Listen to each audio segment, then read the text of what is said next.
আপনারা দেখছেন Master Idea Tech, a trusted channel for YouTube. আসসালামু আলাইকুম, আশা করি সবাই সুস্থ আছেন এবং নিরাপদে আছেন।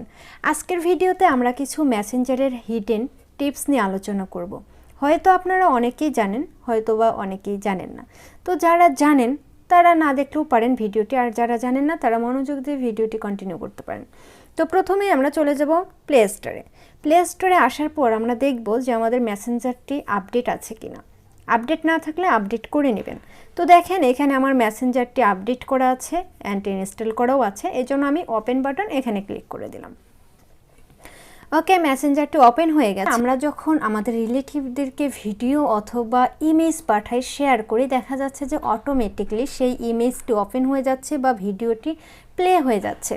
কিন্তু এখানে আমাদের অনেক ডাটা, মানে হিউজ পরিমাণ ডাটা এখান থেকে চলে যাচ্ছে। আমরা যদি চাই যে আমাদের ডাটা সেভ করব, আমরা যদি চাই যে এই ভিডিওটি ওপেনে ক্লিক করব বা ওপেন করব, তখনই ভিডিওটি ওপেন হবে। অথবা আমরা যদি চাই যে এই ছবিটি দেখার জন্য আগে ছবিটি ডাউনলোড করব, তাহলে ছবিটি দেখতে পারবো। সেক্ষেত্রে কিন্তু আমরা নির্দিষ্ট যেই ছবিটি দেখতে চাচ্ছি শুধু ওইটাতেই ডাউনলোড বাটনে ক্লিক করছি। তো আপনি যদি এইভাবে ডাটা সেভ করতে চান, তাহলে আপনি এই যে আপনার প্রোফাইল আইকন এখানে ক্লিক করবেন। ক্লিক করার পর এই পেজের একটু নিচে আসবেন। নিচে আসলে দেখবেন ডাটা সেভার, এখানে ক্লিক করবেন। খেয়াল করবেন আমার এই ডাটা সেভারটি অফ করা আছে, তো আমি এটি অন করে দিলাম।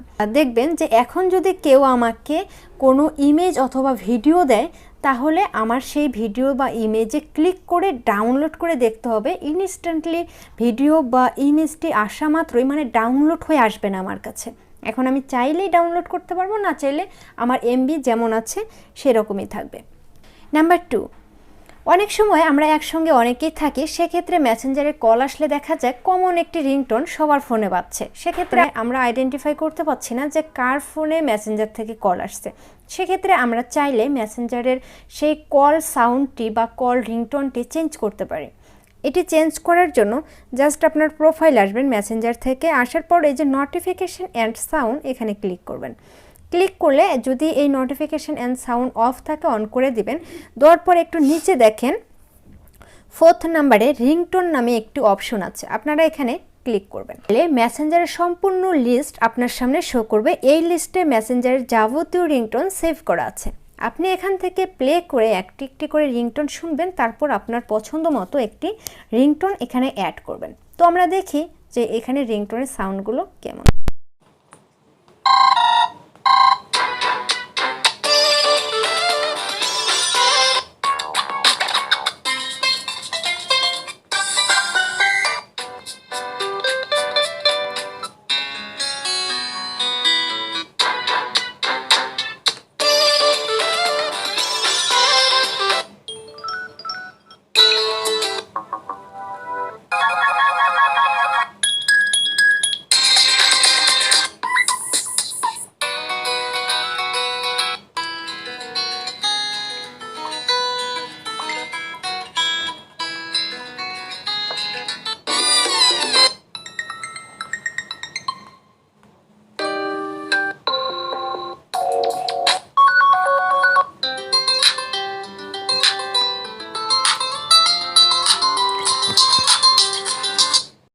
আমি এই রিংটোনটি সেভ করব। তো আপনারা খেয়াল করবেন রিংটোনের এই চেক মার্কে ক্লিক করা আছে, তার মানে এই রিংটোনটি আমি সিলেক্ট করেছি, এটি সিলেক্ট অবস্থায় আছে। এবার এই যে উপরে লেফট অ্যারো কি এখানে ক্লিক করে, মানে আমরা ব্যাকে ক্লিক করলেও কাজ হবে, চলে আসবো। তো ওইভাবে কিন্তু আমাদের রিংটোনটি সেভ হয়ে গেছে। এবার যদি আমাদের ফোনে কল আসে, তাহলে দেখবেন যে মেসেঞ্জারে কল আসলে ওই রিংটোনটি বাজবে। তো দেখি কল আসলে কোন রিংটোনটি বাজে।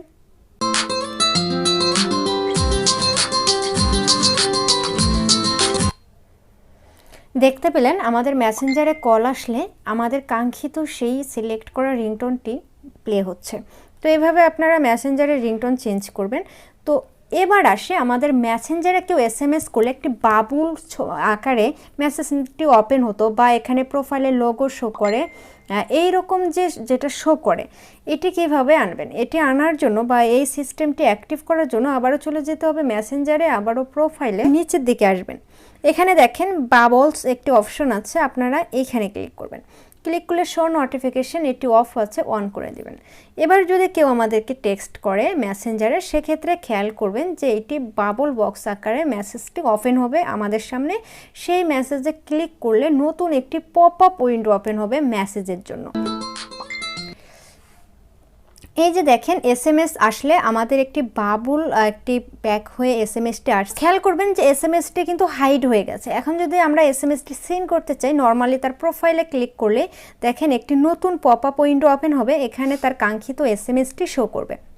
ওকে, এইভাবে আমরা চাইলে আমাদের মেসেঞ্জারের স্টাইলগুলো চেঞ্জ করতে পারি। অনেক সময় আমরা দেখি যে আমাদের প্রিয়জনরা যখন আমাদের ছবি অথবা ভিডিও শেয়ার করে, সেক্ষেত্রে আমরা মনের ভুলে সেই ছবি অথবা ভিডিওটি আমাদের ফোনের বা আমাদের ফোনে যে এসডি কার্ড আছে সেখানে ডাউনলোড করে রাখতে পারি না। তো আমরা চাইলে এমন একটি অপশন আছে যেটি অ্যাক্টিভ করে দিলে অটোমেটিকলি ইমো, হোয়াটসঅ্যাপের মতো কেউ যদি আমাদেরকে পিকচার অথবা ভিডিও সেন্ড করে, সেগুলো আমাদের এসডি কার্ডে সেভ হয়ে থাকবে। তো এটি করার জন্য চলে যাব আমাদের মেসেঞ্জারে আসার পর প্রোফাইল আইকনে ক্লিক করব। এখান থেকে একটু নিচে খেয়াল করবেন ফটোস অ্যান্ড মিডিয়া একটি অপশন আছে, আমরা এখানে ক্লিক করব। এখানে ক্লিক করলে প্রথমেই দেখবেন সেভ অন ক্যাপচার। আমরা যদি এই পারমিশনটি অ্যালাউ করে দেই, সেক্ষেত্রে এরপর আমাদের ফোনে যতগুলো পিকচার অথবা ভিডিও আসবে অটোমেটিকলি আমাদের এসডি কার্ড অথবা ফোন মেমোরিতে সেভ হয়ে থাকবে। তো গাইজ, এটি ছিল মূলত আমাদের আজকের ভিডিও। যদি আমাদের ভিডিওটি ভালো লাগে অবশ্যই আমাদের ভিডিওতে একটি লাইক করবেন। বেশি ভালো লাগলে ভিডিওতে কমেন্ট করতে পারেন। এর চেয়েও বেশি ভালো লাগলে শেয়ার করতে পারেন আপনার বন্ধু-বান্ধবের সঙ্গে। দেখা হচ্ছে পরের কোনো ভিডিওতে। এ পর্যন্ত সবাই ভালো থাকবেন, সুস্থ থাকবেন।